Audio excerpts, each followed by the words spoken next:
The beggar girl said, "Don't eat that." The billionaire wouldn't have listened unless he saw it for. Robert Chen had built an empire from nothing. At 63, with silver hair swept back from a lined face that had seen both triumph and loss, he sat at his usual corner table outside Marcello's, the finest restaurant in the city.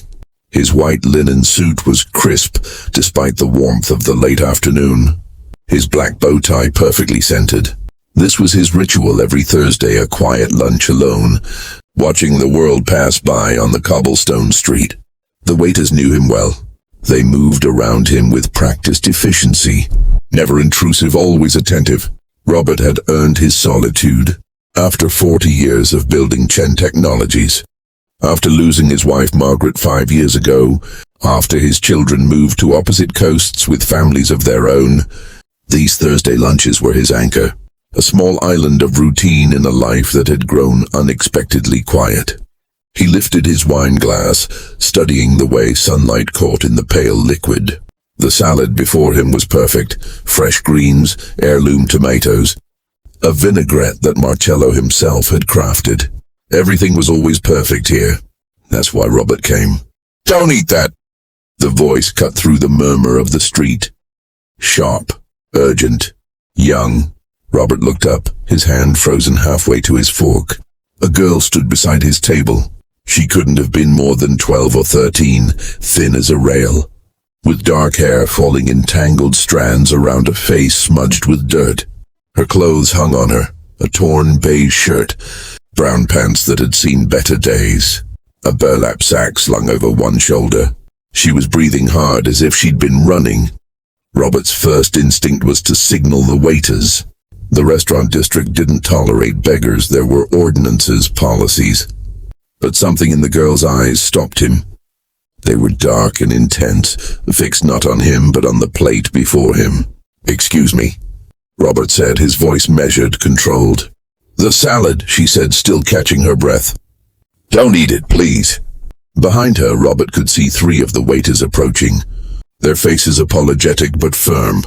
The restaurant security team, discreet. Men in tuxedos were stepping forward from their posts near the entrance. "Young lady," Robert began, "I don't know what you think.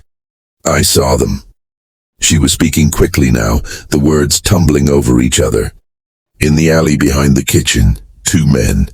They were arguing about you, said your name. One of them put something in a container, said it was for your table. I heard him say Chen. That's you, isn't it? Robert Chen." Robert felt something cold settle in his chest. He looked down at the salad, then back at the girl. Her face was desperate, honest. She wasn't asking for money. She wasn't performing. She was terrified. "Sir, we're very sorry." The head waiter had arrived, his hand reaching gently but firmly for the girl's shoulder. "Come along, miss. Mr. Chen doesn't want to be disturbed." But Robert held up his hand. "Wait." The street noise seemed to fade. Robert studied the girl's face, really looked at it. He'd spent 40 years reading people in boardrooms, across negotiating tables, in the faces of those who wanted something from him. He'd developed an instinct for deception, for the careful mask people wore when they were lying. This girl wasn't lying. "What's your name?" Robert asked quietly. "Sarah," she said. "Sarah Mitchell. I stay near here." She didn't need to explain further. Robert could see it in the worn fabric of her clothes, the way she held herself, ready to run. She was one of the invisible ones, the children who slipped through the cracks of the city's gleaming facade. "And you saw 2 men," Robert said, "behind the kitchen." Sarah nodded vigorously. One was tall, wearing a white chef's coat, but it looked wrong on him, too new, like a costume. The other was shorter, stocky. They were arguing. The tall one said you'd ruined his brother's company, that you deserved what was coming. Then he opened this vial and poured it into a plastic container. He laughed, said the special vinaigrette was ready. The world seemed to tilt slightly. Robert looked at his salad again. Marcello's signature vinaigrette, brought to his table personally as always. The same dressing he'd had every Thursday for 3 years. "Giancarlo," Robert said softly, catching the eye of the head waiter. "Would you bring me the server who prepared this salad?" Of course, Mr. Chen. The waiter's professional composure had cracked slightly. He'd heard enough to be concerned. Robert turned back to Sarah. Sit down. She hesitated, glancing at the empty chair across from him as if it were a trap. Please, Robert said, and his voice was gentler now, the voice he'd once used with his own daughter. Sit. Sarah lowered herself into the chair, still clutching her burlap sack. Up close, Robert could see she was younger than he'd first thought. 11, maybe 12 at most. Her hands were small, the nails broken and dirty. She perched on the edge of the seat like a bird ready to take flight. How long have you been on the streets, Sarah? She looked down. Since my mom died. About 8 months. And your father? Never knew him. Robert nodded slowly. He thought of his own children, grown and comfortable, never knowing hunger or uncertainty. What were you doing behind the restaurant? The kitchen staff sometimes puts out bread at the end of the night. Sarah said quietly. Good bread. Still warm sometimes. They know some of us wait there. They're kind about it. Of course they were. Marcello had always been generous, even if Robert hadn't always noticed. A commotion near the kitchen entrance made them both look up. 2 police officers were emerging, escorting a man in a chef's coat. 2 new, just as Sarah had said. The man's face was red, angry, and when he saw Robert, his expression twisted into something ugly. You destroyed him, the man shouted. My brother lost everything because of you. Everything! The officers moved him quickly toward a waiting patrol car, but his words hung in the air. Robert sat very still, his mind racing backward through years of business deals, acquisitions, competitors who'd fallen by the wayside. Giancarlo returned to the table, his face pale. Mr. Chen, I'm horrified. The man was hired just this week, emergency replacement for our regular sous chef. He came with excellent references, which we're now learning were forged. The police found the vial in his locker. Some kind of poison, they think. They're sending it to the lab. Robert felt the weight of it settle over him. How close he'd come. How easily he might have lifted that fork, tasted the dressing, complimented the chef as always. He looked at Sarah, who was watching him with those dark, serious eyes. You saved my life, he said simply. She shrugged, uncomfortable with the words. I heard them talking. It seemed wrong. Why did you come tell me? You could have just walked away. Stayed hidden. Sarah's expression was hard to read. My mom used to say that if you see something wrong happening and you don't try to stop it, you become part of the wrong. I didn't want to be part of that.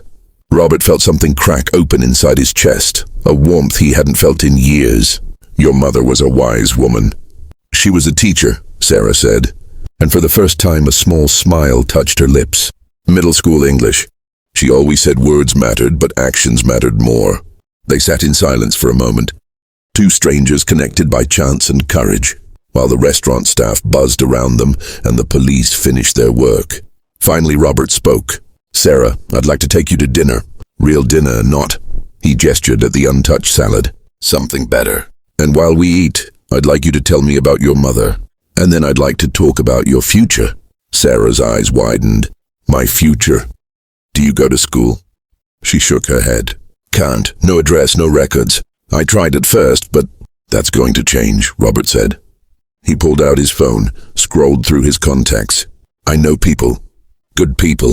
Social workers, lawyers, educators, people who can help. If you'll let them. I don't need charity, Sarah said. And there was pride in her voice that Robert recognized, the same pride that had driven him decades ago, when he'd started with nothing.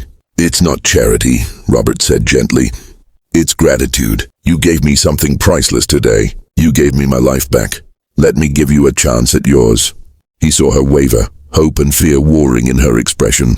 Your mother was right about actions mattering, Robert continued. You acted today. You ran to warn a stranger when you could have stayed hidden, stayed safe. That took courage. But courage means nothing if you don't survive long enough to use it again. So please let me help. Sarah was quiet for a long time.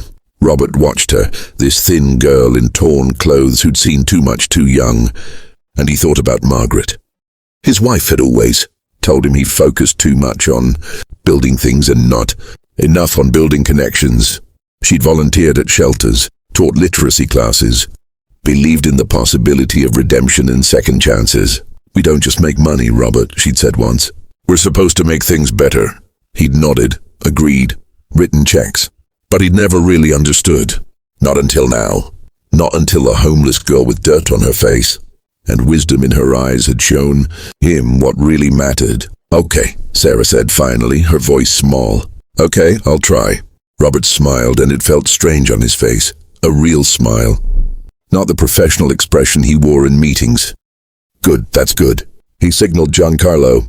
"Would you bring the young lady some bread to start? And let's see a menu." The full menu. As the waiter hurried away, Robert leaned back in his chair. The afternoon light was softer now, golden. The ancient buildings around them glowed like honey. The cobblestones gleamed. Everything looked different somehow, sharper and more precious. "Mr. Chen," Sarah said. "Robert, please." "Robert, why are you doing this?" He thought about the question. Thought about his empty house, his distant children, his careful routines that kept life at arm's length. Thought about how close he'd come to losing it all, and how little of it had mattered in that moment when a girl appeared to warn him. "Because I've spent years building walls," he said slowly, "around my business, around my heart, and you just walked right through them. You reminded me what my wife always knew, that we're here to take care of each other, that kindness isn't weakness, it's wisdom." Sarah nodded as if she understood, though Robert suspected she understood better than he did. The bread arrived, warm and fragrant. Sarah reached for it hesitantly, then broke off a piece. Robert watched her eat, and for the first time in 5 years, he didn't feel alone. "You know what else my mom used to say?" Sarah asked between bites. "What's that?" "That every ending is just another beginning, if you're brave enough to turn the page." Robert felt his throat tighten. "She sounds like someone I wish I'd known." "She would have liked you," Sarah said. "She always believed people were better than they seemed. She said everyone carries goodness inside them, even when they forget it's there." "And what do you believe, Sarah?" She looked at him with those old young eyes. "I believe you just have to listen, really listen. Most people don't. They hear words, but they don't listen to what's underneath. That's where the truth lives." Robert nodded slowly. This girl, this child who had nothing, understood something profound. She'd listened. To the men in the alley, yes, but also to something deeper, to her own conscience, to the voice of her mother still guiding her, to the simple human instinct that says we are responsible for each other. "I haven't been listening enough," Robert said quietly, "but I'm going to start." "It's never too late," Sarah said, and the certainty in her voice made Robert smile again. They ordered dinner together as the sun continued its slow descent. Robert called his lawyer, then a friend who ran a private foundation. Wheels began to turn. By the time dessert arrived, a chocolate torte that made Sarah's eyes go wide. There was a plan taking shape. Emergency housing, counseling, school enrollment. A path forward. But more than that, there was something else. A connection. A reminder that life wasn't meant to be lived in solitude. That walls only kept out the things that mattered most. As they finished their meal, Robert looked at this remarkable girl and felt something he hadn't felt in years. Hope, not for himself, but for what was possible when people really saw each other, really listened. "Thank you, Sarah," he said. "For everything." She smiled, a real smile now, unguarded. "Thank you for listening." And in that moment, sitting at a table in the golden evening light, Robert Chen understood something his wife had tried to teach him for 40 years. That real wealth wasn't measured in what you built, but in who you helped. That the most important conversations weren't in boardrooms, but on cobblestone streets. That sometimes the wisest voices came from the most unexpected places. All you had to do was listen. If this story touched your heart, I'd love to hear from you. Please take a moment to like this video, share it with someone who might need to hear it, and subscribe to our channel for more stories about kindness, wisdom, and the unexpected connections that change our lives. And down in the comments, tell me, when was the last time you really listened to someone? I read every comment, and your stories inspire me. Until next time, remember, we're all in this together. And sometimes the smallest act of courage can change everything.